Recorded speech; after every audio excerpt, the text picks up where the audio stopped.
Глава 2. Мелкие тираны.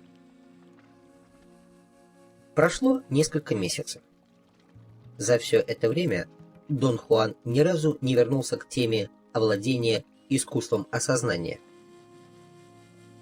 В тот день мы находились в доме, где жил отряд Нагваля. «Пойдем-ка прогуляемся», — сказал Дон Хуан, положив руку мне на плечо. «Или еще лучше, пойдем на площадь. Там сейчас много людей, сядем где-нибудь и поговорим».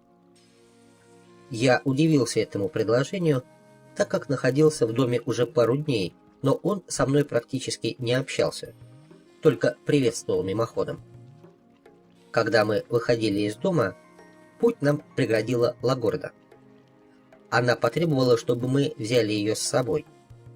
Было похоже, что на этот раз она не намерена мириться с отказом. Но Дон Хуан очень жестко сказал ей, что у него со мной предполагается сугубо личный разговор.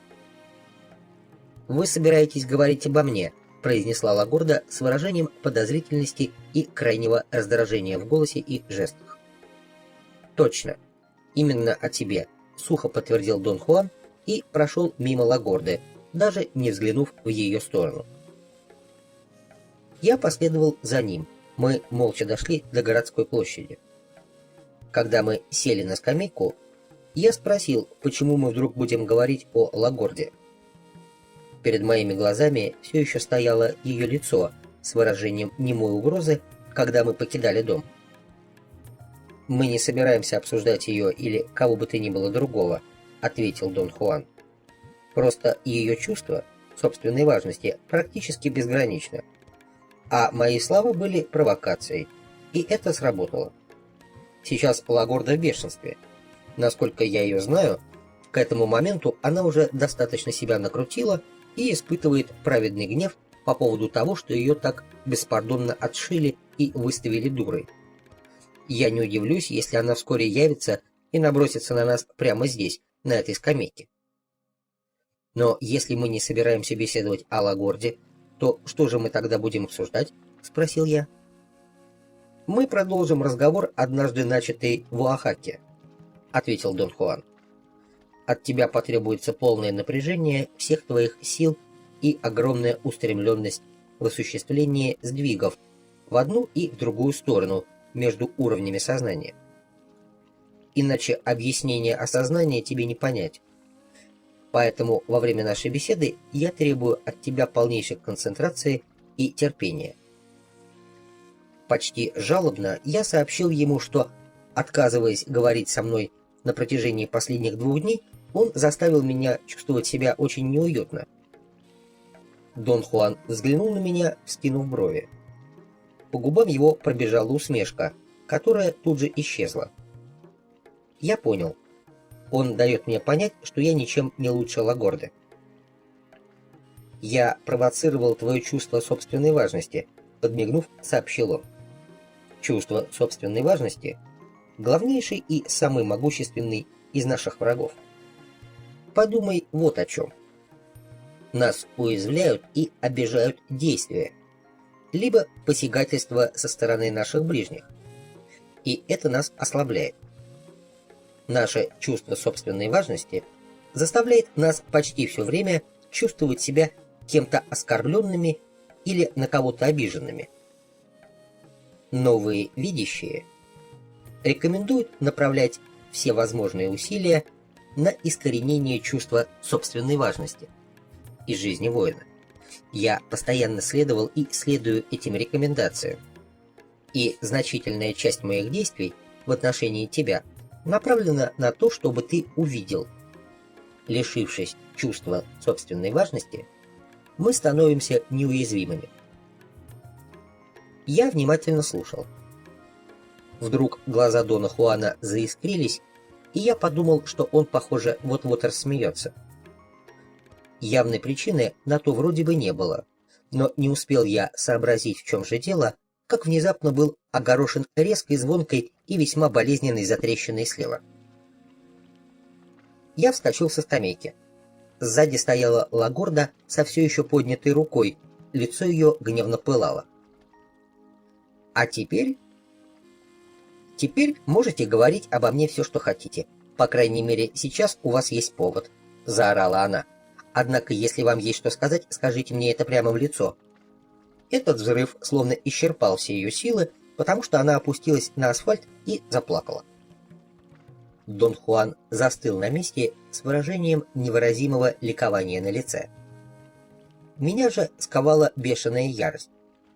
Бросив на меня свирепый взгляд, Лагорда повернулась к Дону Хуану и смиренно промямлила, что мы не вправе ее критиковать. Дон Хуан хохотал. Он сложился пополам. Он почти рухнул на землю. 2-3 раза он пытался что-то сказать мне, но в конце концов просто повернулся и двинулся прочь, то и дело сотрясаясь всем телом в приступах гомерического хохота. Я ринулся было за ним, все еще охваченный негодованием в адрес Лагорды. В тот момент я презирал ее, как вдруг со мной произошло нечто необычайное. Я понял, что именно так забавляло Дона Хуана. Мы с Лагордой были похожи до ужаса. Мы оба обладали совершенно монументальным чувством собственной важности. И мое удивление, и моя ярость по поводу пощечины в точности соответствовали гневу и подозрительности Лагорды. Дон Хуан был абсолютно прав. Чувство собственной важности действительно является ужасным бременем.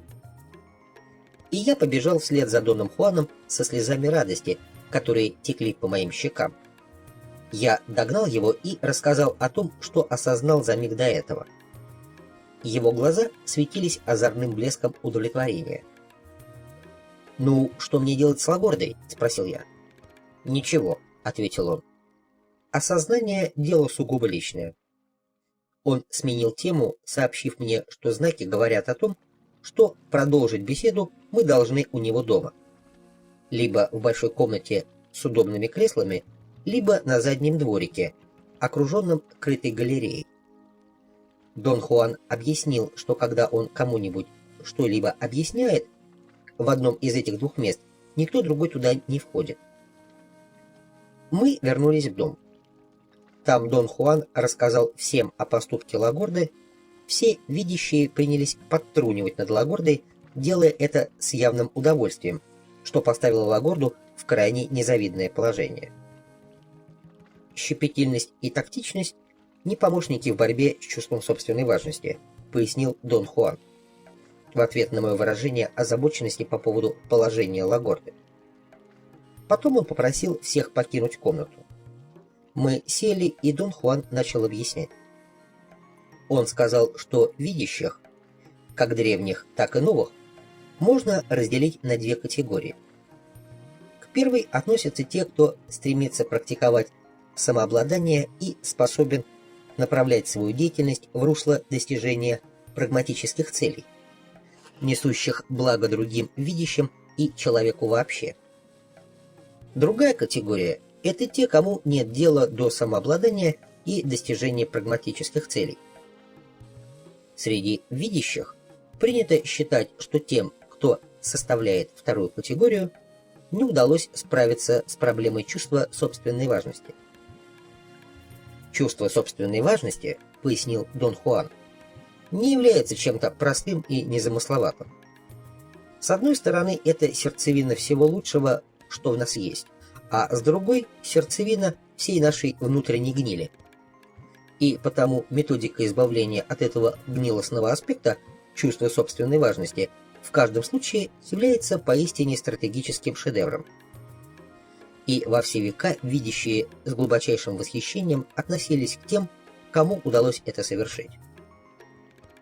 Я пожаловался, что идея избавления от чувства собственной важности кажется для меня привлекательной, но его указания на этот счет слишком туманны, и поэтому я не могу им следовать. На это Дон Хуан ответил: «Я уже не раз говорил тебе, тот, кто встал на путь знания, должен обладать огромным воображением. Видишь ли, на этом пути ничто не бывает таким ясным, как нам бы того хотелось». Я почувствовал дискомфорт и стал спорить. Я заявил, что его указания напоминают мне постулаты католической веры, и что после того, как мне всю жизнь твердили о греховности и грехе, я сделался невосприимчивым к подобного рода вещам. Для воина борьба с чувством собственной важности не принцип, а чисто стратегический вопрос, ответил Дон Хуан. Твоя ошибка заключается вот в чем. То, что я говорю, ты рассматриваешь с точки зрения нравственности. И я действительно считаю тебя человеком высоконравственным, Дон Хуан. Ты просто заметил мою безупречность, и это все, произнес он. Безупречность, равно как избавление от чувства собственной важности, понятия слишком неопределенные, чтобы представлять для меня какую-то практическую ценность, заметил я. Дон Хуан чуть не задохнулся от смеха, и я в вызывающем тоне потребовал от него объяснения того, что такое безупречность. «Безупречность есть не более чем правильное использование энергии», — сказал он. «И все, что я говорю к вопросам морали и нравственности, не имеет ни малейшего отношения. Я обладаю энергией, и это делает меня неуязвимым. Чтобы понять это, тебе необходимо самому накопить достаточное количество энергии». Довольно долго мы молчали. Мне хотелось обдумать сказанное Доном Хуаном. Неожиданно он снова заговорил. Воин производит стратегическую инвентаризацию. Он составляет список всего, что делает, а затем решает, какие пункты этого перечня можно изменить, чтобы дать себе передышку в расходовании энергии. Я возразил, что в такой перечень должно входить все, что только есть под солнцем. Дон Хуан терпеливо пояснил, что стратегической инвентаризации, о которой идет речь, подвергаются только те поведенческие шаблоны, которые не являются существенными с точки зрения выживания и благополучия. Тут я буквально подскочил. Какая возможность? И я принялся говорить о том, что выживание и благополучие – категории, допускающие бесконечное количество толкований, и потому прийти к сколь-нибудь определенному соглашению относительно того, что считать существенным, а что несущественным с точки зрения выживания и благополучия, попросту невозможно. По мере того, как я говорил, я начал терять исходный импульс. В конце концов, я умолк, так как осознал всю несерьезность своей аргументации. Дон Хуан ответил, что в стратегическом инвентарном списке воина чувство собственной важности фигурирует в качестве самого энергоемкого фактора. Отсюда и усилия, которые воин прилагает для его искоренения. Одна из первейших забот воина – высвободить эту энергию для того, чтобы использовать ее при встрече с неизвестным, продолжал Дон Хуан. Безупречность как раз и является тем, посредством чего осуществляется такое перераспределение энергии.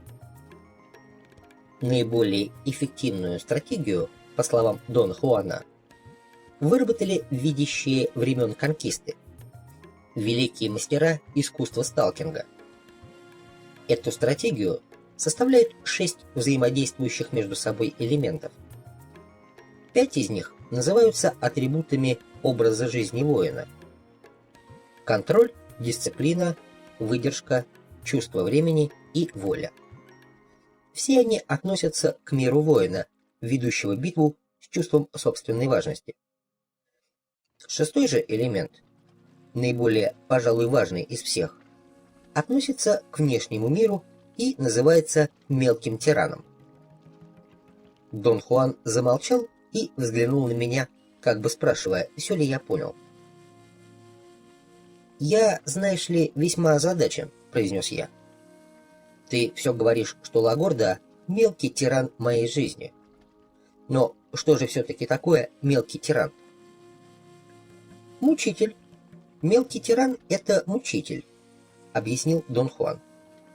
«Некто, либо обладающий властью над жизнью и смертью воина, либо просто раздражающий его до безумия. Дон Хуан говорил это с лучезарной улыбкой. Он сообщил мне, что новые видящие разработали собственную классификацию мелких тиранов, и, несмотря на то, что речь идет едва ли не о самых важных и серьезных вещах, классификация эта не лишена юмора. Дон Хуан заверил меня, что какую бы из классификаций, разработанных новыми видящими, мы не взяли, в ней всегда будет присутствовать оттенок юмора, потому что смех – единственный способ противостоять пристрастию человеческого сознания к элементарным спискам и громоздким классификационным перечням. Сообразно своей практике, новые видящие поставили во главу классификационного перечня тиранов то, что является основой всего – первичный источник энергии. Поскольку он является единственным и полноправным правителем всей Вселенной, они назвали его просто тираном. Естественно, любые другие деспоты и диктаторы стоят неизмеримо ниже категории тирана. По сравнению с источником всего сущего, самые могущественные и беспощадные тираны рода человеческого являются жалкими шутами и потому относятся к категории мелких тиранов – Pinches Tyrannus. Кроме того, существует еще два подкласса малых мелких тиранов.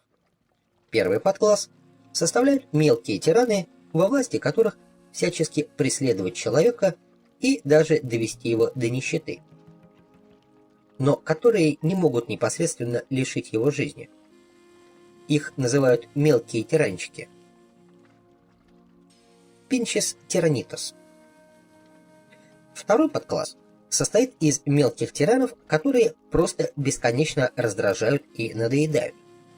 Их название – мелюзговые тиранчики, Pinches Tyrannitos, или крошечные тиранишки, Pinches Tyrannitos Chiquititos. Мне эта его классификация показалась нелепой. Я был уверен, что испанская терминология – плод его импровизации. Я спросил его, так ли это. А вот и нет, словно забавляясь, ответил Дон Хуан. Новые видящие – большие мастера по части составления классификаций. И Хенаро, вне всякого сомнения, один из величайших. Так что, если ты внимательно за ним понаблюдаешь, ты в точности поймешь, как новые видящие относятся к своим классификациям. Когда я спросил, не водит ли он меня за нос, Дон Хуан раскатисто захохотал. «У меня и в мыслях этого не было», — произнес он с улыбкой на лице. «Хенаро, конечно, на такое способен, но я нет. Тем более, что мне известно твое отношение к классификациям. Просто новые видящие ужасно непочтительны». Потом он добавил, что в подкласс мелюзговых тиранчиков входят 4 их категории. Первая – те, что мучают посредством жестокости и насилия. Вторая – те, кто своей хитростью и нечестностью создают невыносимую обстановку неуверенности и постоянных опасений. Третья категория мелюзговых тиранчиков взывает к жалости. Эти терроризируют посредством своего собственного страдания. Ну и последняя категория – те, которые просто приводят воина в бешенство. Лагорда – это отдельный класс, продолжал Дон Хуан. Активный мелюзговый тиранчик. Она смертельно тебя раздражает и к тому же приводит в бешенство. И даже дает затрещины. Всем этим она учит тебя отрешенности. «Но это ерунда!» — воскликнул я. «Ты пока что не свел воедино все составляющие стратегии новых видящих», — возразил он. «А когда ты это сделаешь, ты поймешь, насколько эффективным и толковым приемом является использование мелкого тирана. Более того, я бы даже сказал так. Такая стратегия не только позволяет избавиться от чувства собственной важности, но также готовит воина к окончательному осознанию того факта, что на пути знания в зачет идет только безупречность. Разрабатывая свою стратегию, Новые видящие имели в виду смертельный номер, в котором мелкий тиран подобен горному пику, атрибуты образа жизни воина – альпинистам, которые должны встретиться на его вершине. «Обычно в игре участвуют только 4 атрибута», – продолжал Дон Хуан. «Пятый – воля – всегда находится в запасе на случай, так сказать, рукопашной схватки». А почему так? Потому что воля принадлежит к иной сфере бытия. Она относится к неизвестному. Остальные 4 относятся к сфере известного. И там же обитают мелкие тираны. По сути, в мелкого тирана человек превращается вследствие своего маниакального пристрастия к власти в широком смысле слова. То есть к возможности быть правителем в сфере известного. Далее Дон Хуан объяснил мне, что заставить вступить во взаимодействие все 5 составляющих способен только видящий, который, кроме того, является также истинным воином и мастерски владеет волей. Организация такого взаимодействия – сложнейший прием, абсолютно недоступный для обычного человека в его нормальном состоянии. Вообще-то, чтобы справиться с самым худшим из мелких тиранов, достаточно 4 составляющих, продолжал Дон Хуан. При условии, конечно, что мелкого тирана удалось отыскать. Я уже говорил, мелкий тиран является внешним элементом и относится к тому, чем мы не можем управлять непосредственно. И в то же время этот элемент самый важный. Мой бенефактор часто говорил, что воин, которому удалось случайно наткнуться на мелкого тирана, просто счастливчик. Он имел в виду, что если мелкий тиран сам возник на твоем пути, тебе крупно повезло. Потому что в противном случае тебе придется покинуть насиженное место и отправиться на поиски своего мелкого тирана. Затем Дон Хуан рассказал мне, что одним из важнейших достижений видящих времен конкисты было открытие конструкции, которую они назвали трехфазной прогрессией. Постигнув человеческую природу, видящие того времени смогли прийти к неоспоримому заключению. Если видящий способен добиться своего, имея дело с мелким тираном, то он определенно сможет без вреда для себя встретиться с неизвестным и даже выстоять в столкновении с непознаваемым. Обычный человек, продолжал Дон Хуан, расположил бы эти 3 утверждения в обратном порядке. Тогда получится, что видящий, способный остаться самим собой в столкновении с неизвестным, гарантированно может справляться с мелкими тиранами. Но в действительности это не так. Именно из-за этой ошибки погибли многие великолепные видящие древности. Однако теперь мы в этом разобрались получше. И знаем, ничто так не закаляет дух воина, как необходимость иметь дело с невыносимыми людьми, обладающими реальной властью и силой. Это совершенный вызов. Только в таких условиях воин обретает уравновешенность и ясность, без которых невозможно выдержать натиск непознаваемого. Я принялся бурно выражать свое несогласие. Я сказал Дону Хуану, что, по моему мнению, тиран может только сделать свою жертву либо абсолютно беспомощной и жалкой, либо такой же злобной и жестокой, как он сам. Я сослался на множество работ по изучению физических и психологических опытов воздействия на психологию жертвы. Да, но ты сам только что сформулировал то, чем обусловлено принципиальное различие, парировал Дон Хуан. Ты говоришь о жертве, а не о воине. Когда-то в отношении этого вопроса я испытывал такие же чувства, какие ты испытываешь сейчас. Потом я расскажу тебе, что заставило меня измениться. Но вначале давай вернемся ко времени конкисты. Видящие тех времен даже мечтать не могли о лучших условиях. Испанцы были мелкими тиранами, в столкновении с которыми видящие испытывали свое мастерство, в самом полном объеме до предела. Натренировавшись же на завоевателях, они могли иметь дело с чем угодно. Видящим тех времен крупно повезло. Мелких тиранов тогда было полным-полно, и встречались они повсеместно.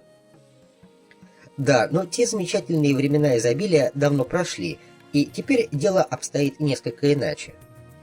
Больше никогда здесь не было мелких тиранов такого масштаба, поскольку неограниченной их власть была лишь тогда.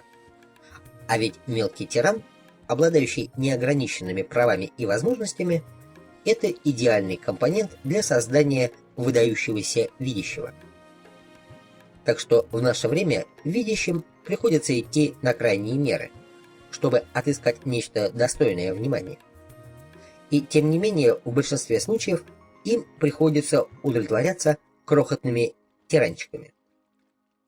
А как тебе удалось найти своего мелкого тирана, Дон Хуан? Мне повезло, он сам нашел меня.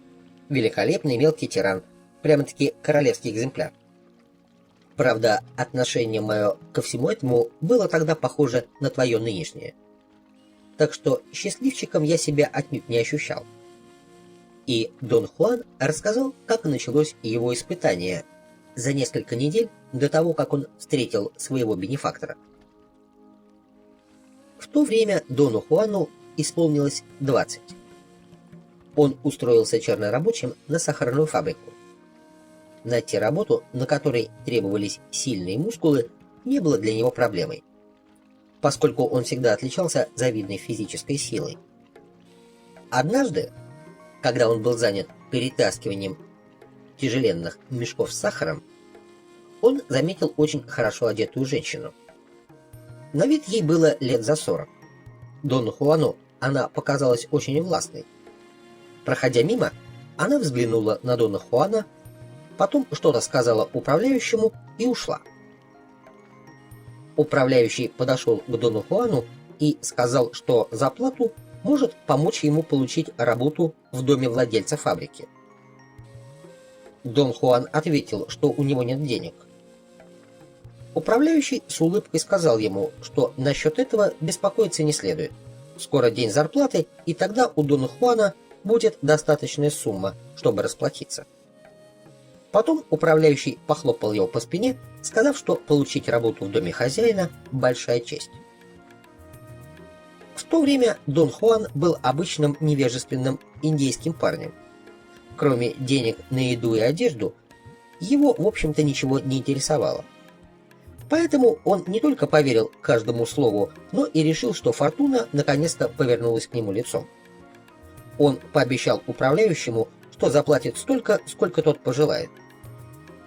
Управляющий назвал сумму, очень большую, и сказал, что Дон Хуан может выплачивать ее по частям. Как только договоренность была достигнута, управляющий сразу же сам отвел Дона Хуана в дом, находившийся довольно далеко от города. Там управляющий передал его другому управляющему, огромному мрачному типу отвратительной наружности.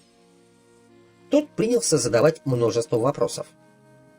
Особенно его интересовало, есть ли у Дона Хуана семья. Когда же Дон Хуан ответил, что у него нет никого, управляющий от удовольствия даже расплылся в улыбке, обнажив гнилые зубы.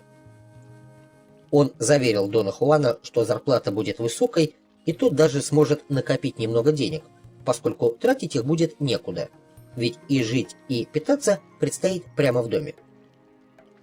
Смех, который за этим последовал, поверг Дона Хуана в ужас. Он понял, что нужно немедленно бежать. Он рванулся было к воротам, но его новый управляющий с револьвером в руке преградил ему путь. «Тебя взяли сюда, чтобы ты работал до изнеможения», — сказал он. «Заруби это себе на носу». И он развернул Дона Хуана на 180 градусов, огрев его при этом дубинкой. Затем отвел к дому и велел выкорчевать 2 огромных пня, предварительно заметив, что работают здесь без выходных от зари и до заката, без перерывов. И еще он сказал, что пристрелит Дона Хуана, если тот попытается бежать или пожалуется властям. Если же ему все-таки удастся ускользнуть и подать жалобу, то управляющий под присягой заявит, что Дон Хуан пытался убить хозяина фабрики. «Ты будешь вкалывать, пока не подохнешь», — сообщил он Дону Хуану. «А после этого твое место займет другой индеец. Ведь сейчас ты здесь тоже вместо индейца, который умер». По словам Дона Хуана, дом напоминал крепость. Повсюду были вооруженные мужчины с мачете. Поэтому Дон Хуан принялся за работу, стараясь не думать о том, что его ожидает. Вечером вернулся управляющий и пинками погнал Дона Хуана на кухню. Ему не понравился вызов в глазах Дона Хуана. Он пригрозил перерезать ему жилы на руках в случае неповиновения. На кухне какая-то старуха принесла еду. Но Дон Хуан был так расстроен и напуган, что не мог есть. Старуха посоветовала ему есть как можно больше. Она сказала, что нужно быть сильным, так как работе не будет конца. И еще она сообщила Дону Хуану, что человек, место которого он занял, умер всего за день до этого. Он слишком ослаб, чтобы работать, и упал со второго этажа. Потом Дон Хуан рассказал мне, что в хозяйском доме он проработал 3 недели. Тот тип изо дня в день постоянно бил его, заставлял выполнять самую опасную и тяжелую работу, которую только можно представить. И все время угрожал ножом, револьвером и дубинкой. Ежедневно он заставлял Дона Хуана чистить стойла в конюшне, когда в них стояли нервные жеребцы. И каждый день на рассвете Дон Хуан думал, что настал последний день его жизни на земле. И то, что ему удавалось выжить, означало лишь новый круг ада на следующий день. Развязка наступила неожиданно, когда Дон Хуан попросил ненадолго его отпустить. Он сказал, что ему нужно сходить в город, чтобы отдать долг управляющему сахарной фабрики. Однако местный управляющий заявил, что ничего не получится, ведь Дон Хуан не может оторваться от работы ни на минуту, поскольку он в долгах по самые уши за возможность работать в доме. И тут Дон Хуан понял, что пропал. До него дошло, в чем тут дело. Оба управляющих были в сговоре. Они брали простых индейцев с фабрики, заставляли их работать до смерти, а зарплату их делили между собой. Догадка эта настолько разозлила Дона Хуана, что он с воплем ринулся в кухню и через нее выбежал из дома. Для управляющего и остальных работников это было полнейшей неожиданностью. Выбежав через парадную дверь, Дон Хуан совсем было поверил, что ему удастся убежать, однако управляющий догнал его и выстрелил ему в грудь. Решив, что Дон Хуан убит, он ушел. Однако Дону Хуану не суждено было умереть в тот день. Его бенефактор подобрал его и выходил. «Когда я рассказал бенефактору всю эту историю, — продолжал Дон Хуан, — тот не мог скрыть своего возбуждения. Он сказал: да ведь этот управляющий — настоящий подарок силы. Он слишком хорош, его нельзя упускать. Однажды тебе предстоит вернуться в тот дом». «Он что-то нес о том, насколько мне повезло, — говорил Дон Хуан. Ведь это уникальный шанс, 1 из миллиона, мелкий тиран, обладающий неограниченной властью. Я же думал, что старик спятил. Прошли годы, прежде чем я смог, наконец, в полной мере понять, о чем он тогда говорил. Это одна из самых жутких историй из всего, что мне доводилось слышать, — прокомментировал я его рассказ. И что, ты действительно вернулся в тот дом? Ну, конечно же. Через 3 года. Бенефактор был прав. Подобный мелкий тиран действительно может попасться в одном случае из миллиона. И его нельзя было упускать. Но как тебе удалось туда вернуться? Мой бенефактор разработал стратегический план, в основу которого легли 4 атрибута образа жизни воина: контроль, дисциплина, выдержка и чувство времени. И Дон Хуан продолжил свой рассказ. Бенефактор объяснил ему, каким образом следует действовать, чтобы извлечь пользу из общения с людоедом, вроде того управляющего. Видящие считают, что на пути знания имеются 4 основных шага. Первый – решение начать учиться. Второй шаг ученик делает тогда, когда ему удалось изменить свое отношение к себе самому и к миру. Ученик становится воином. Это и есть второй шаг. Воин уже обладает железной дисциплиной и способностью к полнейшему самоконтролю. Третий шаг может быть сделан только после обретения выдержки и чувства времени. Заключается же этот третий шаг в том, что воин становится человеком знания. А когда человек знания обучается видению, он становится видящим, сделав тем самым четвертый шаг. Бенефактор сказал, что к тому моменту Дон Хуан находился на пути знания уже достаточно долго, чтобы обрести первые два атрибута – контроль и дисциплину в минимально необходимом объеме. Для меня Дон Хуан подчеркнул, что эти два атрибута относятся к внутреннему состоянию. Воин ориентирован на себя, однако не эгоистически, а в смысле непрекращающегося и, возможно, более глубокого изучения своей сущности. Но я в то время совсем не владел двумя другими атрибутами, продолжал Дон Хуан. Выдержка и чувство времени имеют отношение не только к внутреннему состоянию. Они относятся к сфере человека-знания. И при помощи своей стратегии бенефактор раскрыл их передо мной. «Означает ли это, что самостоятельно ты не смог бы справиться с мелким тираном?» – спросил я. «Я уверен, что смог бы сделать это и сам, но до сих пор сомневаюсь в том, что мне удалось бы решить задачу с такой точностью и получить при этом столько удовольствия. Мой же бенефактор, направляя поединок, попросту им наслаждался. Идея использования мелкого тирана состоит не только в том, что это необходимо для закалки духа воина, но также и в том, чтобы извлечь из этого максимум радости и удовольствия. Но как же можно наслаждаться монстром, подобным тому типу, которого ты описал? Во времена конкисты видящим доводилось иметь дело с настоящими чудовищами. Этот им и в подметке не годился, и, судя по всему, видящие тех времен были вне себя от восторга. Они доказали, можно наслаждаться столкновением даже с наигнуснейшим и жесточайшим из тиранов, при условии, разумеется, что сам ты воин. И Дон Хуан объяснил, в чем заключается основная ошибка обычного человека. Сталкиваясь с мелким тираном, обычный человек не имеет стратегии, на которую он мог бы опереться. И самое слабое место обычного человека – слишком серьезное отношение к самому себе. Все свои действия и чувства, равно как и чувства мелкого тирана, обычный человек рассматривает как нечто предельно важное, нечто, имеющее решающее значение. Воин же не только обладает хорошо продуманной стратегией, но и свободен от чувства собственной важности. Его чувство собственной важности обуздано пониманием того, что реальность всего лишь наша интерпретация мира. Знание это стало решающим преимуществом, которым обладали новые видящие по отношению к простым и грубоватым испанцам.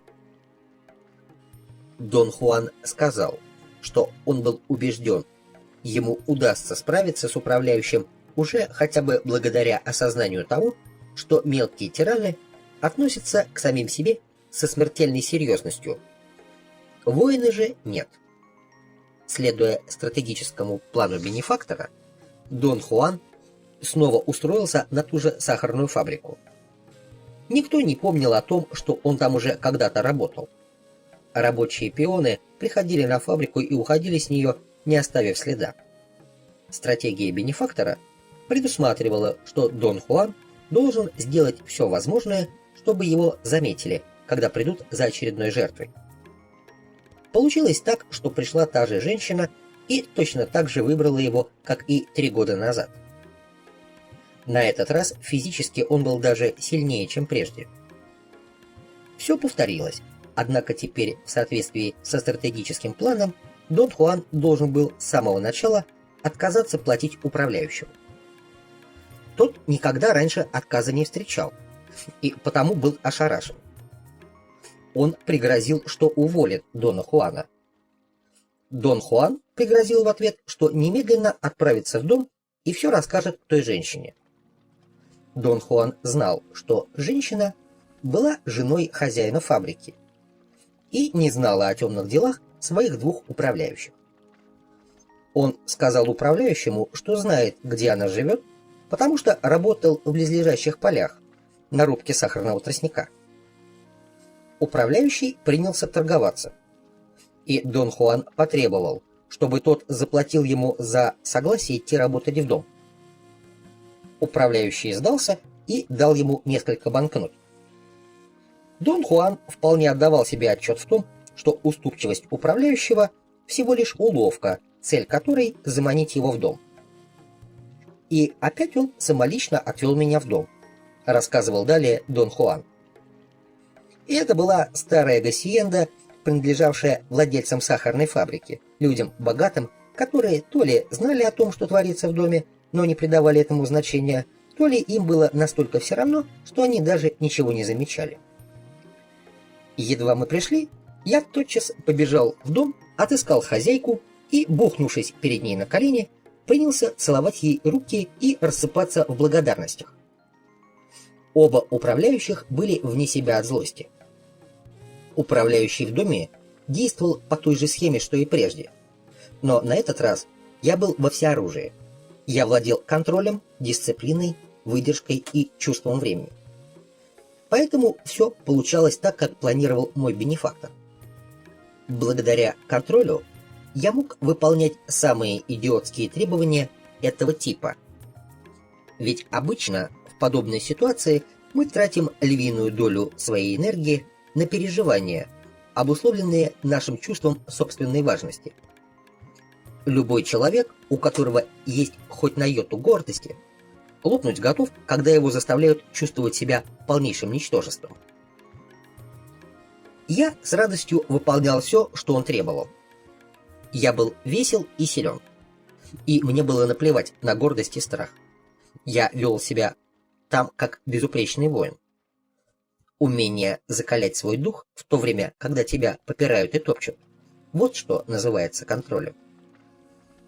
Затем Дон Хуан объяснил, что согласно стратегическому плану бенефактора он не стал испытывать чувство жалости к себе, как делал раньше. Вместо этого он немедленно приступил к работе по выяснению сильных и слабых черт управляющего, а также особенностей его поведения. Он обнаружил, что самыми сильными сторонами этого человека были его склонность к насилию и дерзость. Он выстрелил в Дона Хуана среди бела дня на глазах у множества свидетелей. Огромной же слабостью управляющего было то, что ему нравилась его работа, и он ни в коем случае не пошел бы на то, что грозило бы ему увольнением. Поэтому ни при каких обстоятельствах он не стал бы убивать Дона Хуана в пределах усадьбы днем. Еще одной слабостью этого человека была семья.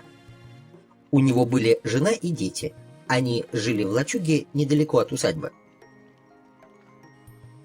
Способность собирать подобного рода информацию, в то время как тебя постоянно колотят, вот что такое дисциплина, объяснил Дон Хуан.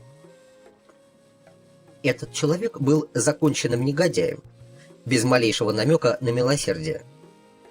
Новые видящие считают, что совершенный мелкий тиран не должен иметь ни одной черты характера, которая смягчала бы его тиранические свойства. Потом Дон Хуан рассказал мне, что два оставшихся атрибута образа жизни воина – выдержка и чувство времени – ими он тогда еще не обладал, были задействованы бенефактором автоматически, благодаря избранной им стратегической линии. Выдержка – это умение терпеливо ждать.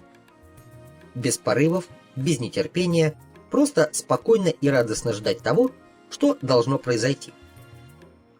«Ежедневно я унижался», — рассказывал Дон Хуан. «Временами мне приходилось даже плакать от боли под кнутом управляющего. И все же я был счастлив. Стратегия моего бенефактора была той силой, которая позволяла мне проживать день за днем, не впадая в ненависть к этому типу.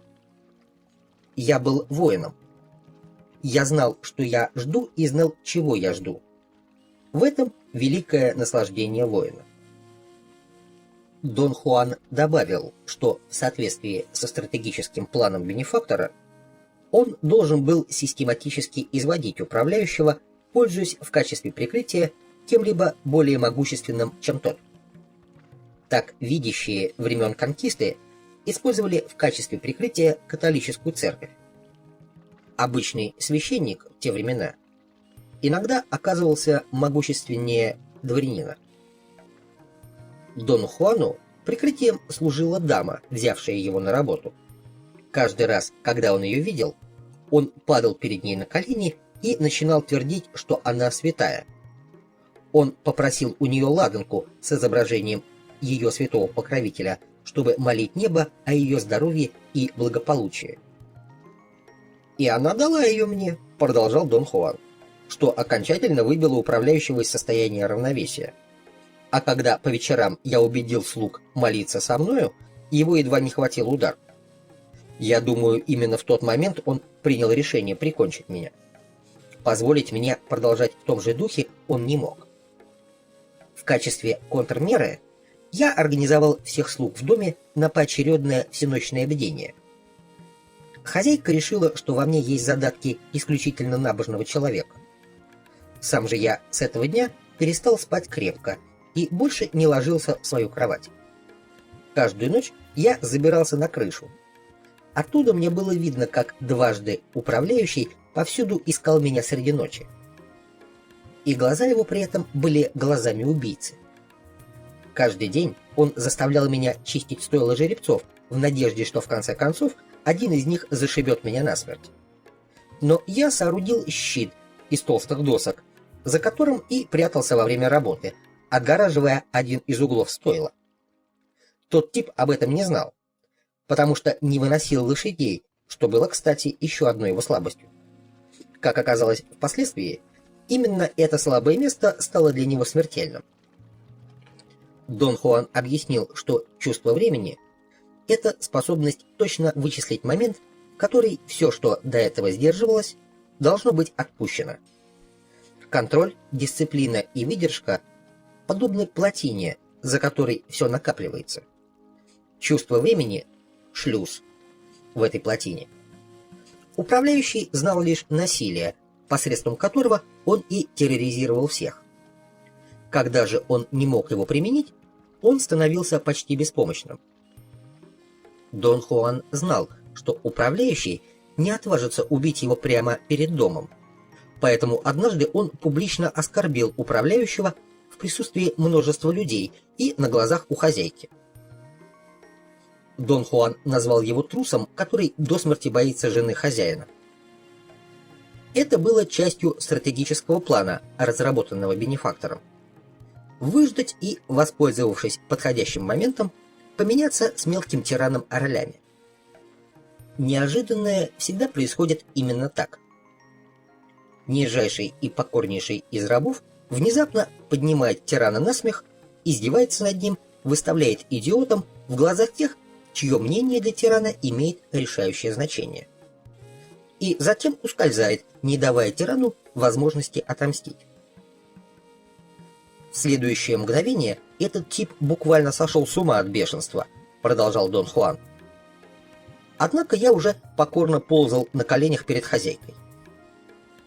Далее Дон Хуан рассказал, что когда хозяйка ушла в дом, управляющий с приятелями позвали его на задний двор, якобы для того, чтобы дать какую-то работу. Управляющий был очень бледен. Он буквально побелел от злости. По его тону Дон Хуан сразу же догадался, что тот собирается сделать с ним на самом деле. Дон Хуан сделал вид, что идет, но вместо того, чтобы отправиться на задний двор, неожиданно побежал к конюшне.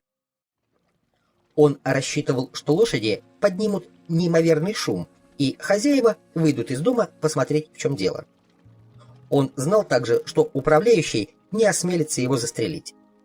Это произвело бы слишком много шума, а страх управляющего потерять работу был сильнее всех прочих побуждений.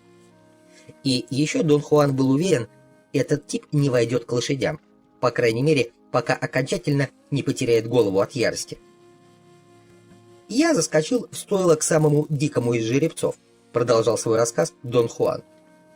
А мелкий тиран, совершенно ослепленный бешенством, выхватил нож и прыгнул вслед за мной. Я мгновенно спрятался за своими досками. Жеребцу достаточно было лишь раз его легнуть, чтобы навсегда положить конец этой истории.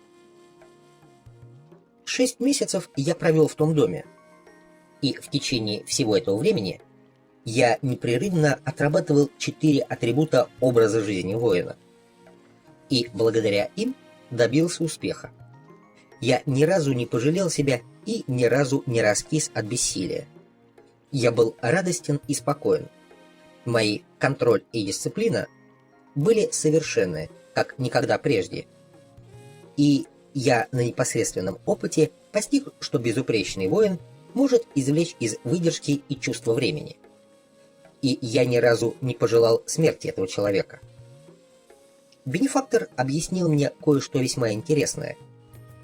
Выдержка означает сдерживание с помощью духа того, в неизбежном приходе чего воин полностью отдает себе отчет. Но это не значит, что воин ходит вокруг да около, строя козни с целью кому-то навредить или свести с кем-нибудь счеты. Выдержка есть нечто независимое. В случае, когда воин обладает в полной мере контролем, дисциплиной и чувством времени, выдержка гарантирует: то, что должно произойти, неизбежно произойдет с тем, кто этого заслуживает. «А случается ли так, что в схватке побеждает мелкий тиран?» — спросил я. Разумеется. Было время, в начале испанского завоевания, когда воинов выбивали как мух. Ряды их тогда сильно сократились, ведь мелкие тираны в те времена могли убить кого угодно просто от нечего делать, по прихоти. Под действием такого прессинга видящие достигли грандиозных состояний. Чтобы найти новые пути, выжившим тогда видящим приходилось в предельном напряжении то и дело превосходить самих себя. Новые видящие использовали мелких тиранов, продолжал Дон Хуан, пристально глядя на меня, не только для того, чтобы избавиться от чувства собственной важности, но также и для того, чтобы осуществить сложнейший маневр по устранению себя из этого мира.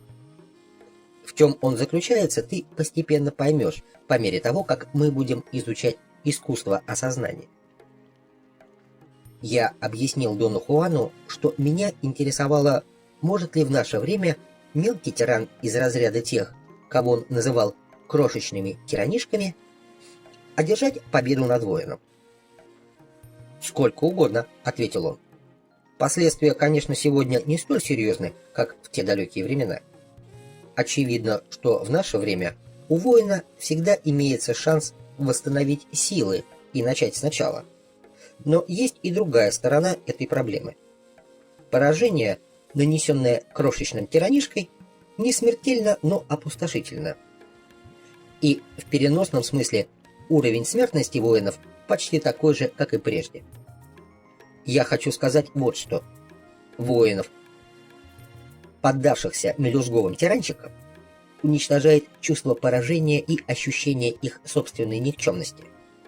И я расцениваю это как высокий уровень смертности.